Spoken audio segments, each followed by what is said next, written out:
Hello guys, in this video I will show you how to change your Roblox location if you accidentally changed it. First of all, open up the Roblox application on your phone. Then press on the three dots in the bottom right corner. Scroll down and click on settings. From here you need to press on account info. As you guys can see, I already changed my location once and Roblox doesn't allow me to change it again manually. But luckily there is still a way to do it. What you need to do is go back and tap on Help and Safety. From here you need to click on I need help with my account and then scroll all the way down.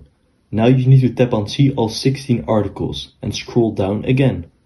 Now click on Account Location. The next step is to scroll down and click on Contact Us here. The next step is to select your device. Next you have to select the type of help category. You need to select this one and then this one. Now you just have to explain that you want to change your location. The last step is to click on Continue. Thank you for watching and don't forget to subscribe for more tutorials.